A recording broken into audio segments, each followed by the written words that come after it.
On a Monday morning, my nephew stood in the doorway of my workshop, holding the keys I'd used for 20 years, and said, "You won't be needing these anymore." For a second, I thought I'd misheard him. I reached for the keys, expecting a laugh, some explanation, but instead he slid them into his pocket and stepped aside, closing the door between us with a final, deliberate click. The metallic echo of that lock was louder than any shouting could have been. I stood there, staring at the chipped blue paint of the door, the familiar scuff marks where I used to kick it open when my hands were full. Behind it, I knew every inch of that space. The scent of sawdust and oil, the heavy silence before the day's work began, the worn handles of the tools I'd collected one by one over decades. My hands remembered the weight of them, the comfort of their shape, better than they remembered the faces of some of my own relatives. And now, they were all behind that door, locked away from me. It didn't make sense, not at first. This workshop wasn't just where I built tables, cabinets, and chairs. It was where I built my life. Every dent in the workbench, every jar of screws sorted by size, every shelf stacked with planks waiting to become something more. All of it was mine, not just in ownership, but in identity. And in a single morning, it was gone. I didn't knock, I didn't beg. I just stood there, trying to understand the weight in my chest. It wasn't just about losing tools. It was about being told, without words, that my place in this part of the family was over, that I wasn't needed anymore, not for what I could build, not for the history my hands carried. When I finally turned and walked away, the air outside felt colder than it had a right to be. My hands hung useless at my sides, aching for the work they wouldn't do today, tomorrow, or maybe ever again.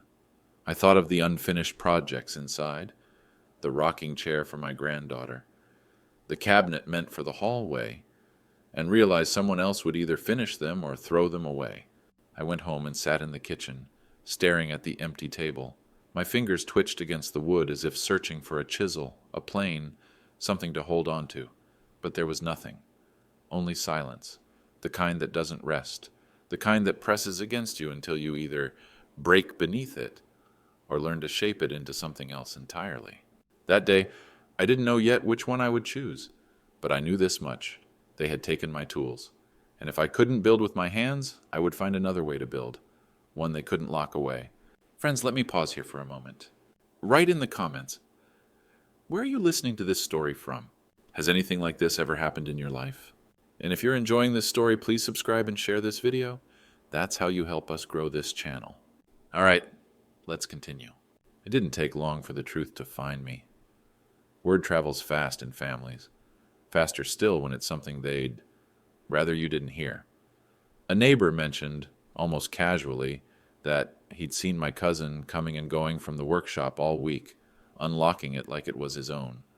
That was strange enough, but then came the rest. The decision hadn't been made by some faceless landlord or an outside investor.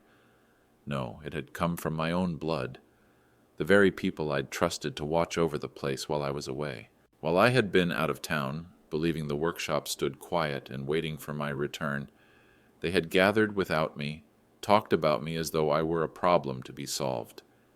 They decided I had fallen behind, that my way of working was too slow for the kind of jobs they wanted to take now. And in that cold, business-like conversation, they rewrote my place in the story. I wasn't the founder anymore, or the man who had kept the lights on through lean years. I was just an obstacle, an old craftsman whose hands, in their eyes, were no longer worth the cost of keeping. They had even picked my replacement before I knew I'd been removed. A younger man, eager, quick with machines, faster than I'd ever been with the kind of shortcuts I'd spent my life avoiding. They called it progress. I knew it for what it was, erasing the heart of something so they could dress it in a shinier skin. The betrayal was sharper because it came from inside. These weren't strangers who couldn't see my worth. These were people who had eaten at my table, borrowed my tools, learned from my hands. People I had covered for when mistakes were made, defended when their tempers burned bridges. I had believed that counted for something. I had believed loyalty was a currency that held its value. Instead, they'd traded me away without so much as a conversation. No warning, no chance to prove them wrong. They had planned it neatly, so that by the time I returned, everything would already be in motion, and all that would be left for me was to stand outside the locked door and realize it wasn't mine anymore. That night I lay awake in bed, staring at the ceiling in the dark, hearing the sounds of the workshop in my mind. The steady hum of the saw, the ring of metal against metal, the deep, grounding rhythm of work. But those sounds were only memories now, replaced by a different echo. The closing of that door, the click of the lock, and the quiet certainty that I had been shut out not just from a place, but from a part of my own life. And yet beneath the hurt, there was something else, something they hadn't counted on, a stubborn ember that wouldn't go out, no matter how hard they tried to smother it. They had taken my tools. But they hadn't taken the one thing that built everything I ever made, the knowledge of how to create. And that, I realized, could take a different form, one they'd never be able to steal. The next morning, I woke with the same instinct I'd had for decades, to rise before the sun, wash the sleep from my face, and let my hands find their way to work before my mind had even fully caught up. For years, those first moments of the day had been a ritual. The weight of the hammer resting just right in my palm, the smooth, worn grip of the screwdriver fitting like it had been shaped for my fingers alone, the faint chill of metal that would quickly warm as I began to use it. But that morning there was nothing. I sat at the kitchen table, my hands spread out in front of me on the wood. They twitched slightly, as if waiting for the familiar heft of a tool to fill them. But all they touched was the flat, empty surface. My palms still carried the faint calluses from years of holding, lifting, and tightening. My fingers remembered every motion, the precise turn of a wrench, the careful press of a chisel, the way to cradle a nail so it would drive clean without bending. The memory lived in my muscles, but the reality had been stripped away. It was a strange kind of grief. Not just the loss of the workshop, but the absence of purpose in my own skin. My hands had always known what to do. Even on the hardest days, they could create something solid, something that would outlast the hours it took to make. Now they were idle, and that idleness felt heavier than any piece of timber I'd ever lifted. I tried to keep busy. I brewed coffee. I swept the kitchen floor. I folded laundry with more precision than it deserved, but none of it filled the space where the work used to be. There was a difference between keeping your hands moving and truly working, and I could feel the difference in my bones. By afternoon, I found myself in the living room, sitting on the couch, staring down at them again, my hands, tools in their own right, shaped by decades of labor, now reduced to stillness. They didn't hurt, not in the way an injury aches, but they felt unused, like a voice that had been silenced mid-sentence. I thought about all the things I'd built over the years. The doors that still opened smoothly after 20 winters, the tables that had hosted countless meals, the cabinets that stood in homes long after I'd forgotten making them. My hands had left traces in all of them, and yet here I was, as if those same hands had been emptied of their worth. That night, lying in bed, I could still feel the ghost of the hammer's weight pressing into my palm, could almost hear the clean ring of steel on steel. It was like a phantom limb, something that should have been there, something I'd relied on so long I didn't know how to exist without it. And in that hollow space between memory and reality, a thought began to take shape. Maybe I couldn't hold my tools anymore, but maybe I could hold something else, something no one could lock behind a door. That night, the walls of my kitchen felt closer than they had in years. It was the kind of stillness that doesn't rest easy in your chest, a quiet that feels alive, like it's leaning in, listening for what you won't say. I sat at the table without turning on the main light, letting the dim bulb above the stove throw a weak yellow circle across the room.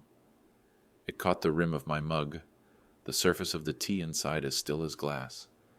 The steam had long since gone, the warmth gone with it, but I kept holding it anyway. It was something to anchor me in a moment that felt like it could pull me under. I stared at the wood grain beneath my hands. Every swirl and knot seemed to shift under my gaze, reminding me of other tables, other benches, the ones I'd built, each carrying the marks of my labor. A burn line from a piece of metal set down too soon. A nick where a chisel had slipped. Dents from the weight of tools dropped after long hours of use. My old workbench had been more than a surface. It was a history book in its own language, telling stories about every project, every mistake, every fix. But this kitchen table, it was a stranger. It had no scars, no history with me, just smooth, indifferent wood, bought from a store, made by someone else's hands. I realized then that I felt the same way, like a surface scrubbed clean of its marks, stripped of the things that gave it identity. Losing the workshop wasn't just losing a place to work. It was losing the one space where I was more than my name. There I spoke without words. Every curve of a chair leg, every fitted joint, every polished edge, they were sentences, paragraphs, chapters in the language of my craft. It was a language I'd spent a lifetime mastering, and now it was as if someone had taken the pen from my hand mid-sentence and walked away with the rest of the story. I thought about going back, walking up to that door in the middle of the night, pounding until someone answered, demanding what was mine. I imagined the startled look on their faces, the tightening in their voices as they told me, "It's for the best," or "You've had your time." I imagined telling them that the best wasn't theirs to decide. The time hadn't run out until I said it had. But even in the raw heat of those thoughts, I knew it wouldn't change anything. They'd decided I no longer belonged there, and no amount of shouting would carve my name back into the place they'd cut me from. So I sat. And the house sat with me. The fridge hummed low. The clock on the wall clicked each second into place, and the street outside was so still it might have been holding its breath. My tea had grown so cold I could barely taste it, but I kept the cup in my hands anyway. I realized it wasn't about drinking it. It was about remembering what it felt like to hold something. The curve of the ceramic, the balance of it, the way my fingers instinctively found their grip. My hands remembered how to hold. They remembered how to measure, how to shape, how to make something fit where it belonged. That knowledge wasn't in the tools. It was in me. And in that moment, the thought came, quiet, almost shy, like a small flame catching in the dark. They could take my tools, my bench, my walls. They could lock the door and give the key to someone else, but they couldn't take the way my mind worked. They couldn't touch the part of me that could turn nothing into something. And if I couldn't speak in wood and steel anymore, then maybe I'd have to speak in something else. The idea didn't yet have shape. It was only a shadow of what it might become, but it was enough to keep me from sinking completely into the dark. I set the cold tea aside, leaned back in my chair, and let the thought sit there in the quiet, the first small proof that they hadn't silenced me. Not yet, not ever. The days that followed moved slowly, each one folding into the next like identical pages in a book I didn't want to keep reading. I didn't work, not in the way I once did, but my mind didn't rest.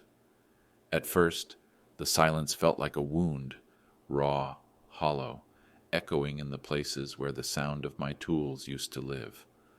I would wake in the morning expecting to hear the rasp of the saw, the thud of a mallet, the rhythm of nails being driven home. Instead, there was nothing but the ticking of the kitchen clock and the faint hum of the refrigerator. But the longer I lived in that quiet, the more I began to hear something else. Not noise, not the old music of my work, words. They didn't come all at once. At first, it was a thought here, a phrase there, a line that seemed to write itself across my mind while I was staring out the window. Then more came, uninvited but insistent, gathering like shavings on the floor of my memory. The words weren't about timber or joinery. They were about people, about the faces I'd known, the hands I'd shaken, the eyes I'd learned to read when they were lying. There were stories I had never told. Some were harmless, moments of humor or small victories that had no place outside the workshop. But others were not harmless at all. They were stories that carried weight, decisions made behind closed doors, promises broken with a smile, hands that had taken more than they ever gave. And the more I remembered, the more I realized that these weren't just stories for me to keep. There were things people in my family didn't know, things that had shaped not just the fate of the workshop, but the way power moved in our bloodline. I had been quiet about them for years, thinking that silence was the more dignified path. Let them believe what they wanted. Let them carry their illusions. But dignity, I began to see, had been my way of avoiding the storm. And maybe now it was time to step into it. The strange thing was, I didn't need my hands for this work. Not the way I used to. I didn't need my chisels, my planes, my clamps. All I needed was the truth, and the words to give it shape. They couldn't be locked away like my tools. They couldn't be stolen and sold to someone else. Once spoken, once written, they would be mine, and they would carry their own weight. It occurred to me, sitting there in that same chair, where I had watched my tea grow cold, that I could still build something. Something different, yes. Not wood and nails, but something just as solid. A structure made of sentences, beams of memory, joints cut from facts no one could deny. A thing that, once standing, would be impossible to dismantle. And in the quiet of that thought, I felt something stir in me for the first time since the door had closed on my workshop. Purpose. It was faint at first, like a thin line of light under a locked door. But it was enough to remind me I hadn't lost my voice. I had simply been given a new way to use it. One evening, when the sky outside had already turned the color of cooling ash and the street lamps hummed faintly in the distance, I opened the drawer in the old sideboard by the window and pulled out a notebook I hadn't touched in years. Its cover was scuffed and warped at the corners, the kind of cheap cardboard that softens with time and handling. The pages inside were yellowed, the lines faded, but the binding was still strong. I laid it flat on the kitchen table, the same place I had been sitting night after night, and just looked at it for a while. Beside it, I set down a pen. Nothing special, just an old black ballpoint, the ink still good after all these years. My hands hovered over the cover before I finally opened it. The first page was blank. That emptiness felt both like a challenge and an invitation. At first, the words came slowly, as if they'd been trapped too long and didn't trust the air. I wrote about the workshop, the smell of the sawdust, the rhythm of my days, the way the light slanted through the windows in the late afternoon. I wrote about how it had felt to build something from nothing, about the deep, wordless satisfaction of shaping the raw into the finished. It was easier to start with these memories, the ones that didn't sting too sharply, the ones that reminded me I had lived a life with meaning. But once the pen began to move, it didn't want to stop. The stories shifted, the tone changed. I began to write about the things I had never spoken aloud, the quiet deals made without my knowledge, the whispered plans to edge me out, the subtle, deliberate ways they had been dismantling my place long before they took my keys. I wrote names, I wrote dates, I described rooms, the positions of chairs, the looks on people's faces when they thought I wasn't paying attention. I detailed conversations I remembered word for word, some from months ago, others from years back, when the first cracks had begun to appear. And the more I wrote, the clearer the pattern became. This hadn't been a sudden decision, as they would want me to believe. It had been an unspoken agreement, nurtured in the shadows, to move me out of the way. By the time I looked up from the page, the tea I'd made was cold again, but my hand was warm from the pen. My back ached the way it used to after a long day in the shop, but it was a good ache, the kind that came from work that mattered. In the growing pile of pages, I could see the frame of something taking shape, not made of wood and nails, but built all the same. I kept going, night after night. The notebook thickened as my handwriting filled it, curling and slanting as the hours passed. I didn't censor myself. I didn't soften the edges. For years I had swallowed the truth for the sake of keeping the peace. But peace had been a thin cover over a rot that was already spreading. Now I was cutting away the cover and letting the air in. And with every page I felt something I hadn't felt since they took my tools, a sense of creation. I was building again, not a table, not a chair, but something stronger, something that would stand even if they tried to tear it down, something they would have no choice but to see. Each page came to me without hesitation, the pen gliding as if the words had been waiting just beneath my skin for years. My hand moved steadily, and yet every line I wrote seemed to land with the weight of a hammer blow. It wasn't just recollection anymore. It was construction, deliberate and measured, like laying bricks one by one to build something that would not fall. The notebook grew heavier in my hands, not from the paper itself, but from what it now contained. This was no diary, no idle collection of memories to keep me company in my old age. It was a record, a blueprint, a living map of the choices, betrayals, and silent bargains that had led to the day my keys were taken from me. It was, piece by piece, the architecture of truth. I could feel the shift in myself as I wrote. In the beginning, it had been just a way to keep my hands busy, to find some echo of the work I'd lost. But now, I knew this was something more dangerous, more necessary. I wasn't simply telling stories. I was stacking the kind of evidence that could not be talked away, smiled over, or buried under excuses. Every date, every name, every small overlooked detail was another beam in the frame, another layer of support for what I was building.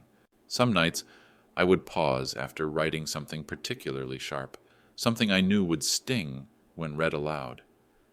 My pen would hover above the paper, and I would ask myself if I should soften it, if there was still room for mercy. But each time, the answer was the same. They had taken mercy from me the moment they turned the lock on that door. What I was building now didn't need softness. It needed strength. I began to think about how this would be used, not as a weapon in the petty sense, not to humiliate for sport. No, this was a tool, the same way a chisel was a tool, meant to cut away what was rotten so the rest could stand. It was a plan for restoration, not destruction, but restoration cannot begin until the rot is exposed. The more I wrote, the more I understood that I had been preparing for this without knowing it. Years of noticing details, of remembering who stood where and who kept silent when truth should have been spoken. All of it had given me the raw material I needed now. My workshop might have been locked, but here at this table with nothing but paper and pen, I was crafting something no one could take apart. And though no one else had seen a word of it yet, I could already feel its weight pressing outward, ready to make itself known. When the time came, these words would not simply be read. They would land. They would change the shape of the room they entered. And when they were done, nothing would stand the same way again. It happened sooner than I expected.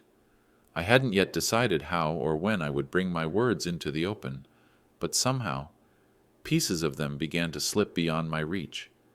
A page left out of the notebook while I stepped away. A copy I had made for safekeeping and tucked into a drawer that wasn't as private as I thought. I never learned exactly how it started, but I knew when it had happened, because the air at the next family dinner was different. It was subtle at first, a silence that wasn't there before, eyes that glanced toward me, then away too quickly. The casual chatter that usually filled the table seemed to thin out, replaced by short, clipped exchanges. I could feel the shift like a draft in the room, even before I saw the signs in their faces. Some looked uneasy, chewing their food slower than usual. Others had a kind of stiff politeness, the kind people use when they're deciding which version of themselves they want to show you. The younger ones didn't hide it as well. My nephew avoided meeting my gaze altogether, focusing on his plate as if it might tell him what to say. My cousin's wife, usually loud and animated, was quieter than I'd ever seen her, pushing her fork around without eating much. It wasn't hostility exactly, it was the unease of people who had glimpsed something they can't unsee. They didn't mention the words themselves, but I could feel them hanging in the space between us. I knew what they had read, and I knew it had unsettled them. I had named things they thought were buried too deep to dig up. I had given shape to memories they had learned to keep blurred, comfortable in the fog of that's just how it was back then. My words had cut through that fog like sunlight through shutters, and now they had to squint against it. For me, the strangest part wasn't their discomfort. It was the way it fed a new kind of certainty inside me. Until then, my notebook had been a private thing, something I could have kept to myself if I'd chosen to. But now I knew it had already started its work without me. The truth had begun to move, and I could see the proof in the way no one seemed able to relax in my presence. The meal dragged on, the sounds of cutlery clinking against plates louder than usual in the absence of laughter. I said little, letting the quiet stretch because silence is its own kind of pressure. I watched them shift in their chairs, exchange brief glances, and I knew that whatever they thought of me now, they couldn't undo what they had read. The seed had been planted, and there was no taking it back. By the time I left the table, I understood something important. They had taken my tools, but the words I had written had already begun to work like tools of their own, cutting, shaping, forcing space where there had been none, and I had only just begun to use them. It didn't take long before the visits began. They didn't come as a group. That would have made the confrontation too obvious. No, they came one by one, as if each had decided to take their turn, rehearsing the same message in different tones. Some knocked politely, lingering on the doorstep like nervous salesmen. Others let themselves in without asking, walking straight into my kitchen as if they still had the right. They all started the same way, with concern, or at least the performance of it. Soft voices, careful phrasing, eyes that kept searching mine for a reaction. You have to stop digging into the past. It's not healthy. It's going to tear this family apart. They said the words like they were doing me a kindness, as if their warnings were for my sake. But I could hear the fear underneath. Not fear for the family, fear for themselves. Fear of what would happen if my words spread further, if more people read them and started asking questions that had been left unanswered for years. They dressed it up as unity, as keeping the peace, but I knew better. Peace built on silence is not peace at all. It's a truce with rot still festering under the floorboards. Some tried to appeal to my pride, telling me I was better than airing dirty laundry, that I had nothing to gain by stirring old wounds. Others leaned on guilt, saying the younger generation doesn't need to know about mistakes made long before they were born. I listened, letting their words wash over me like the sound of rain against a window. Constant, persistent, but never breaking through the glass. I didn't argue. I didn't explain. I didn't need to, because the truth was simple. It wasn't my words that had cracked the foundation of this family. It was their actions years ago, when they thought no one would ever call them to account. I had only shined a light where they preferred darkness. The damage had been done long before I picked up a pen.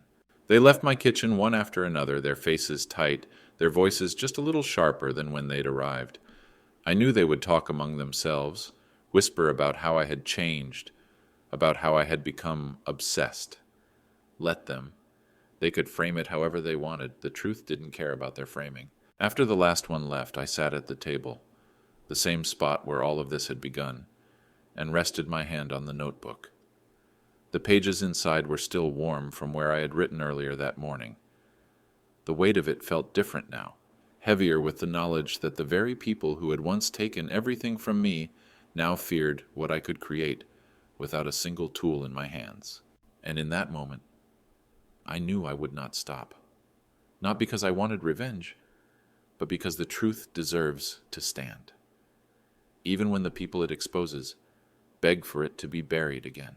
The day I began the final chapter, the air in the house felt different. Still, but charged, the way it feels before a storm breaks. I set the notebook in front of me, smoothed the pages with the flat of my palm, and let my pen hover above the paper. I had written so many pieces of the truth already, but this was the spine, the story that tied everything together. I started with the morning they took my keys.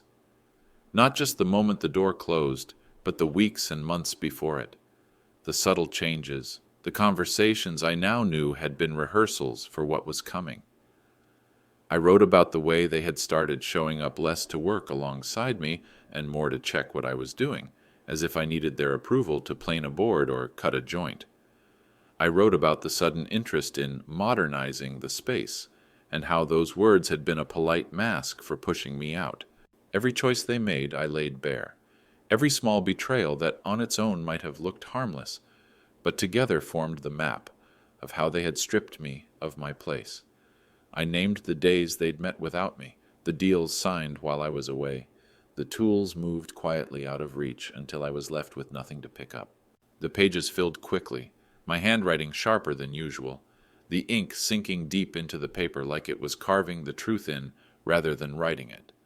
The sound of the pen moving across the page was the only noise in the room, but it felt loud, almost defiant. By the time I reached the final lines, the notebook was thick with weight, not just physical, but the kind that comes from knowing that every fact, every memory, every injustice had been pulled from the shadows and set down where it could be seen. I sat back and read it from the beginning, my eyes moving over the story of my own undoing. And yet, as I read, I didn't feel undone anymore. Seeing it all in one place, every move they had made, every step I had taken in response, gave it a strange kind of order. What they had done to me had been deliberate, but what I had done here was deliberate too. By the time I set down my pen, the storm I had felt in the air that morning was no longer hanging over me. It was in the pages now, contained but alive, ready for the moment it would be released. I closed the notebook gently, my hand resting on its cover as though I could feel the pulse of it beneath. Everything was here now. The whole truth, from the first hint of betrayal to the final lock turning in the door. They had taken my tools to silence me. Instead, they had given me the reason to build something with words that would outlast every plank, every nail, every wall they thought they owned. And now, the thing I had built was finished, ready to stand on its own. The night of the family dinner, the air in the house felt thick before anyone had even arrived. I had been to countless gatherings like this over the years, birthdays, holidays, the kind of occasions where the table overflowed with food and noise. But this time was different. This time I wasn't bringing a bottle of wine or a dish to share. I was bringing the notebook. I carried it in under my arm, the weight of it strangely steady, like a tool I'd known my whole life. The living room was warm with voices and the smell of roasting meat, but when I stepped in, the conversations around me thinned. People greeted me politely enough, though their eyes didn't linger. They saw the notebook before I set it down. I could feel it in the way their glances darted toward it, then away, as though looking too long might give away their thoughts. We sat. Plates were filled, glasses poured, but no one picked up a fork. The hum of chatter that usually carried through the first few minutes was gone, replaced by a kind of watchful silence. I rested the notebook in the center of the table, its worn cover catching the light from the chandelier. For a moment I simply looked around at the faces, some tense, some guarded, some already bracing for impact. Then I opened it. The sound of the first page turning was louder than it should have been. My voice was calm, steady, but each word seemed to land heavy in the space between us.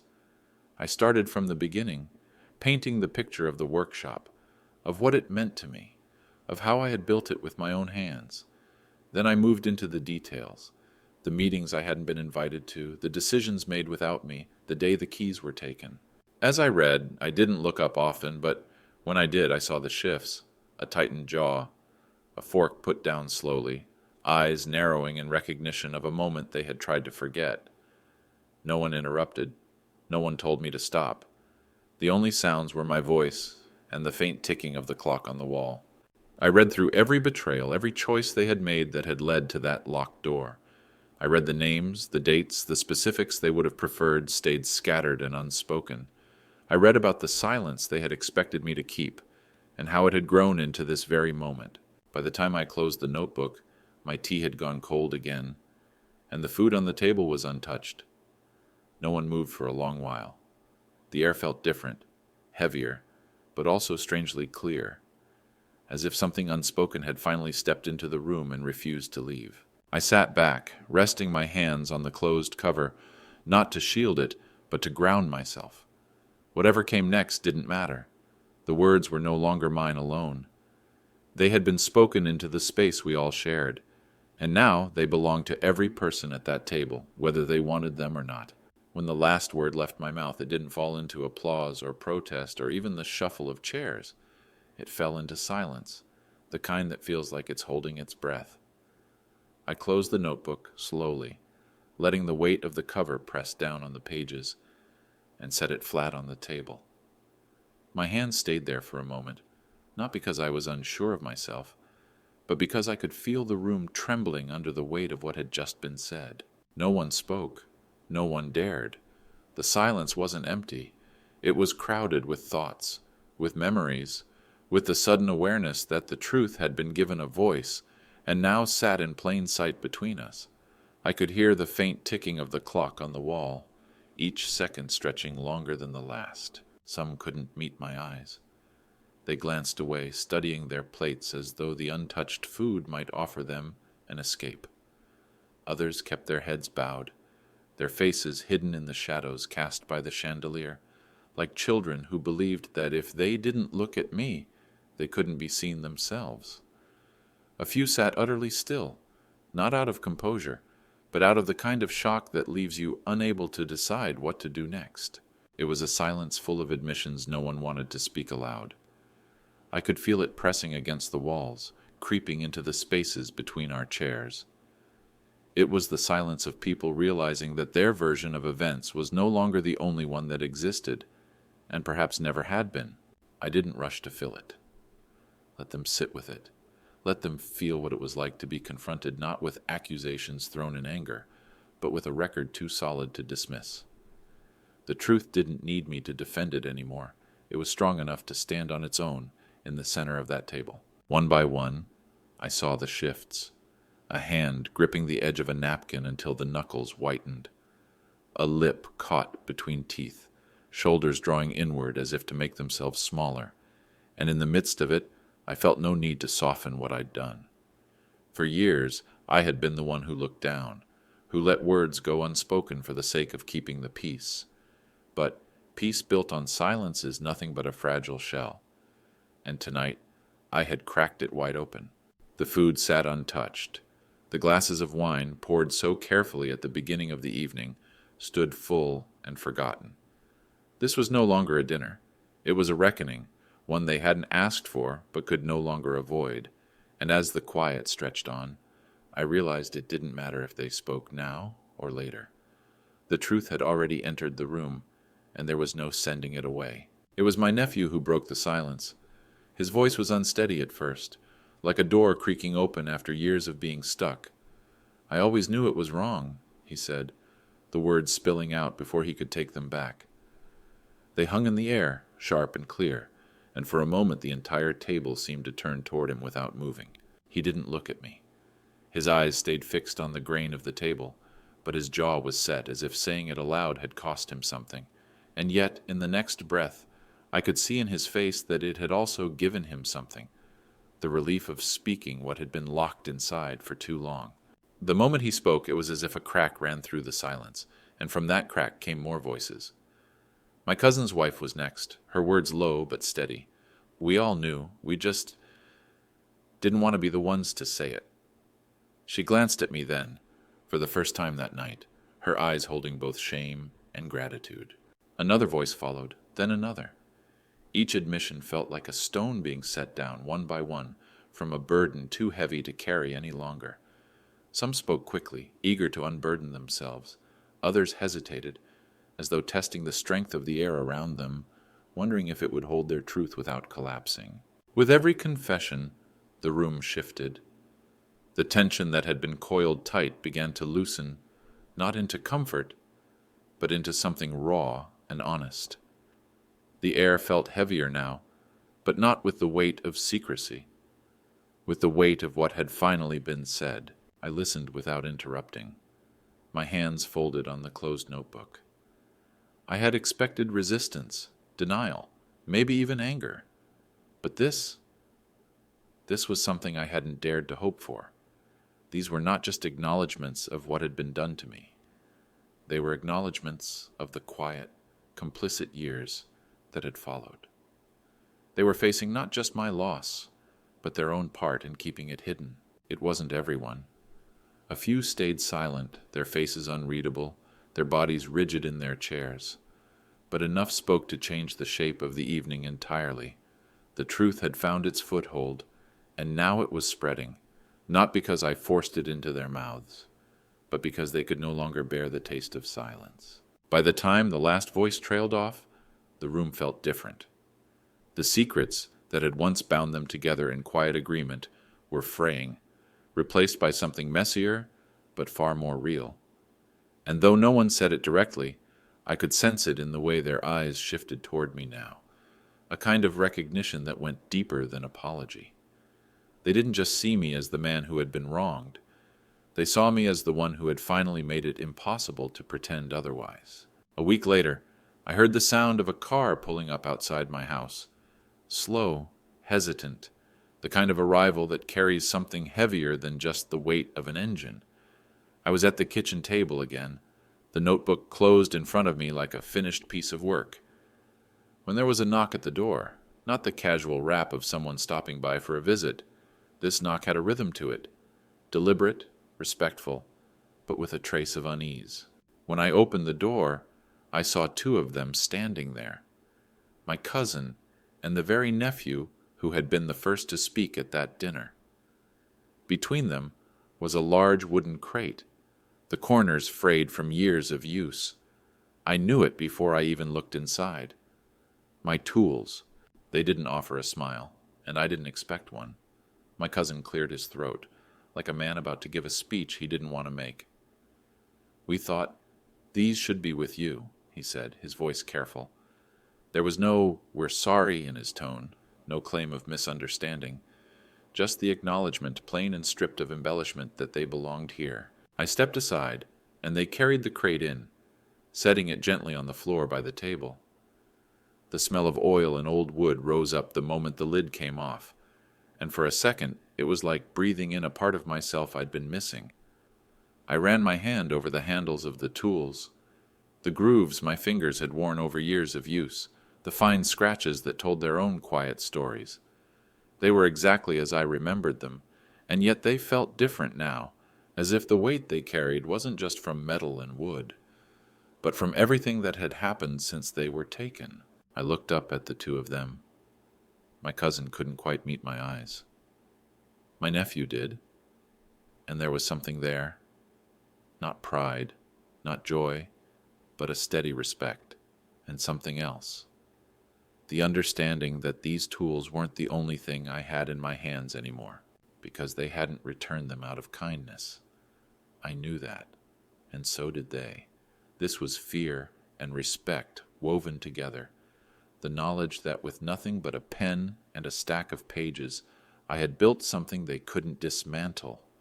I had forced them to see me again, not just as a craftsman, but as a man whose work, whether in wood or in words, could shape the room around him.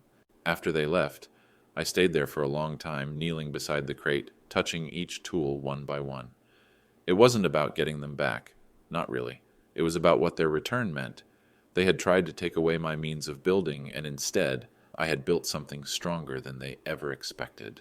And now I had both. I stood in the workshop again. My workshop. The light falling through the high windows in long, familiar beams. Dust floated in the air, swirling gently, just as it had for decades. The smell was the same too, the mix of sawdust, oil, and time itself. My tools lay before me on the bench, each in its place as though they had been waiting, patient and loyal, for my hands to return. I reached for the hammer first. Its weight settled into my palm like an old friend, leaning into an embrace. The handle was worn smooth from years of work, the head still marked with faint scars from countless strikes. Once, this hammer had been my voice, the way I left my mark on the world. Each swing had been a statement, each finished piece a conversation between my skill and the material in front of me. But as I stood there holding it now, I understood something I hadn't before. This hammer, these chisels, the planes and saws, they were important, yes. They had built my life. But they were not my greatest tools. The real tool, the one no one could lock away, was the one I had discovered when all of this had been taken from me. My words. It was my words that had cut through the silence they tried to keep. My words that had restored my place at the table. My words that had made them look at me, truly look at me, for the first time in years. Steel and wood could shape objects. Words could shape people. I thought about the night I sat in my kitchen with a cold cup of tea, feeling as though my voice was gone. About the first page of that notebook when my hand trembled slightly because I wasn't sure where the story would go. About the moment weeks later when I realized those pages weren't just stories.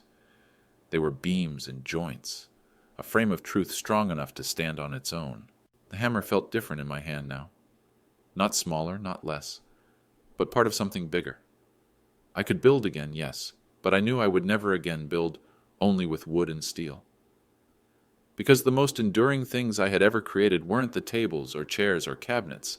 They were the truths I had set free, truths that could outlast even the strongest oak, that could not be burned or buried once they'd been heard.